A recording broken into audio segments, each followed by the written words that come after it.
Ibu ingin mengingatkan sesuatu. Siapa yang masih ingat apa saja rukun iman?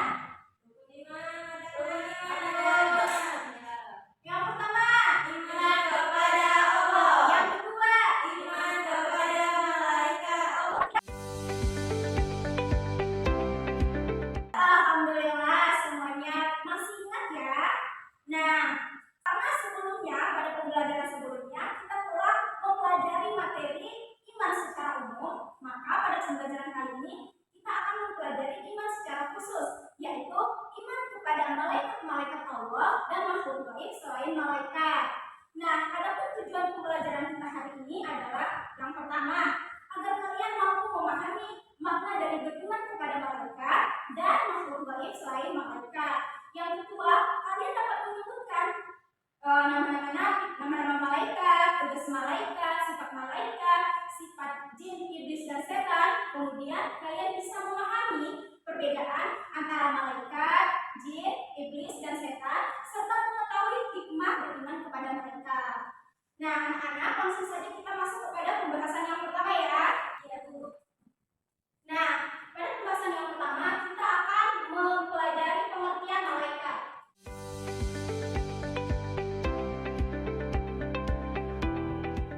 Nah, anak-anak, secara bahasa, malaikat itu berasal dari bahasa Arab, yaitu malak atau malaika, yang artinya kekuatan, penguasa, atau utusan.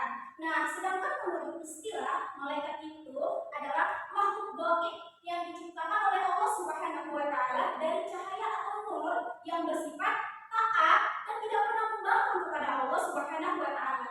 Jadi secara istilah, makhluk gaib yang diciptakan oleh Allah dari cahaya dan bersifat taat. Nah, lalu apa Bu yang dimaksud dengan beriman kepada malaikat? Iman kan artinya percaya.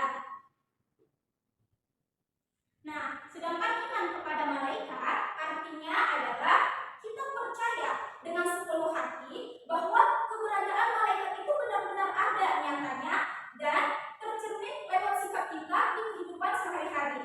Nah, iman itu bukan hanya sekedar kita menyebutkan namanya, kita mengetahui namanya, tetapi benar-benar kita tanamkan dalam hati kita membenarkan dia bahwa keberadaan dia itu nyata. Itu ya.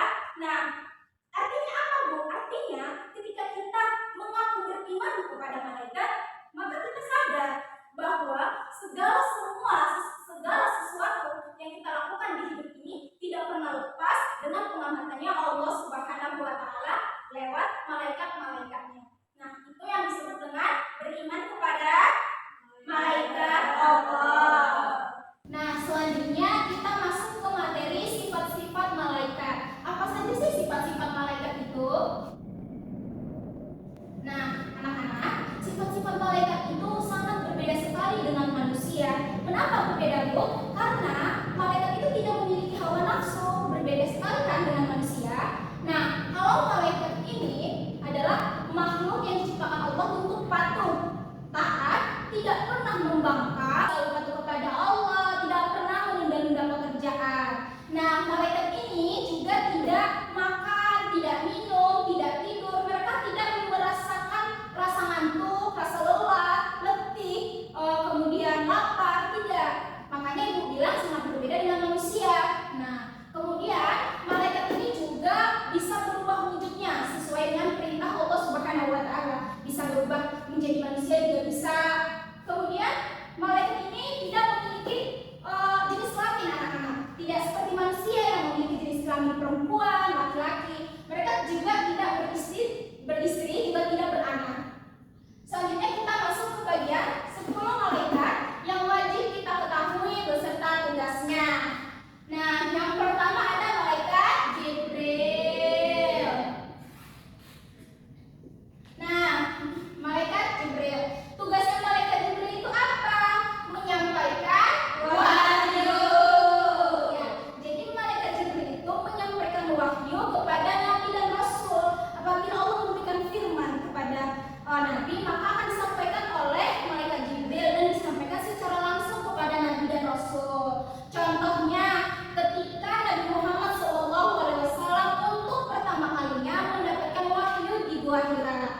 itu contoh tugasnya malaikat Jibril. Yang kedua ada malaikat Mikail, yaitu menyampaikan rezeki atau membagi rezeki. Nah, malaikat Mikail ini membagikan rezeki dan mengatur alam seperti menurunkan hujan, mengatur angin, dan memastikan semua makhluk itu mendapatkan bagian rezekinya masing-masing. Itulah tugas malaikat Mikail. Selanjutnya malaikat Israfil, tugasnya apa, Bu? Yaitu meniup sangkakala. Nah, meniup sangkakala, tugasnya itu sangat besar sekali karena pada hari kiamat kelak nanti malaikat Israfil akan meniup trompet sangkakalanya. Dengan tiupan pertama bisa menghancurkan alam semesta dengan sekejap. Sedangkan tiupan yang kedua itu adalah membangkitkan manusia dari alam kubur. Kemudian malaikat Israel. Malaikat Israel ini tugasnya itu mencabut nyawa. Jadi dia mencabut nyawa manusia, mencabut nyawa yang makhluk hidup gitu ya, mencabut nyawa manusia pada saat yang telah ditentukan oleh Allah. Kemudian ada malaikat Munkar dan Nakir, yaitu bertanya di dalam kubur. Nah, ketika kita berada di alam barzah, di alam kubur, kita akan ditanya oleh malaikat Munkar dan Nakir seperti siapa Tuhanmu, siapa nabimu, apa kitabmu, apa agamamu, akan ditanyakan oleh malaikat Munkar dan Nakir. Selanjutnya ada malaikat Raqib dan Atid, yaitu mencatat. Malaikat Raqib mencatat amal baik. Jadi apabila anak-anak itu tadi ada yang sebelum ke sekolah, ibu mau tanya sebelum ke sekolah tadi, ada tidak yang berdoa sebelum ke sekolah? Tunjuk tangan. Nah, anak-anak itu nanti bakalan dicatat sama malaikat Raqib.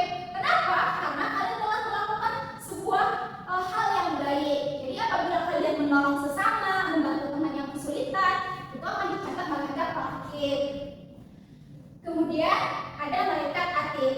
Nah, malaikat Atid ini kebalikan dari malaikat Raqib, yaitu mencatat amal buruk. Nah, apabila ada anak-anak ibu tadi, semisal ya, yang membatalkan puasanya diam-diam, ini kan bulan puasa, ada yang membatalkan puasanya diam-diam. Nah, walaupun gurunya nggak tahu, tidak tahu, orang tuanya tidak tahu, tapi itu bakal dicatat sama malaikat Atid, dan Allah itu pasti maha tahu. Nah, kemudian ada malaikat Malik. Malik ini menjaga pintu neraka, dan malaikat Ridwan menjaga pintu surga. Nah, itulah nama-nama malaikat beserta tugas-tugasnya. Selanjutnya kita masuk ke bagian beriman kepada makhluk gaib. Apa saja, Bu? Nah, makhluk gaib selain malaikat itu seperti jin, iblis, dan setan. Nah, jin, iblis, dan setan beriman kepada makhluk gaib selain malaikat itu artinya kita percaya akan keberadaan mereka itu. Bukan berarti kita beriman kepada mereka itu kita takut terus kita menyembah mereka, bukan, itu malah perbuatan syirik. Tetapi kita percaya bahwa Allah menciptakan mereka merupakan salah satu tanda bukti kekuasaannya Allah Subhanahu wa Ta'ala. Nah, jin itu apa, Bu? Jin itu adalah makhluk yang diciptakan oleh Allah dari api. Nah, jin ini sama seperti manusia, memiliki hawa nafsu. Mereka juga ada yang taat, ada juga yang lalai. Namun, jin ini tidak dapat dilihat oleh panca indera kita, tidak dapat kita lihat secara langsung dengan mata kepala kita. Nah, kemudian ada iblis. Iblis ini adalah makhluk Allah Subhanahu wa Ta'ala yang diciptakan dari api. Dari api juga. Tetapi mereka memiliki sifat yang sangat membangkang. Mereka itu orang yang sombong. Kenapa? Seperti pada kisah untuk Nabi Adam yang diciptakan dari tanah. Nah, pada saat itu Allah Subhanahu wa Ta'ala memerintahkan seluruh makhluk untuk bersujud kepada Nabi Adam. Tetapi iblis tidak mau bersujud. Dia merasa lebih tinggi daripada Nabi Adam yang diciptakan dari tanah, sedangkan dia diciptakan dari api. Seperti itu. Nah, iblis ini sangat jauh dari rahmatnya Allah, putus dari cinta dan rahmatnya Allah Subhanahu wa Ta'ala. Dan setan ini adalah golongan dari manusia dan jin. Nah, setan ini golongan dari manusia dan jin. Setan itu berasal dari bahasa Arab yaitu syaitan, artinya jauh. Jauh di sini maksudnya adalah jauh dari perbuatan kebaikan, berbuat kebaikan, jauh sekali dari yang namanya dengan kebaikan, tetapi dekat dengan kejahatan dan keburukan. Jadi setan ini adalah sifatnya itu menggoda manusia agar tersesat dan jauh dari jalannya Allah Subhanahu wa Ta'ala. Nah, anak-anak ibu sekalian, agar kita lebih memahami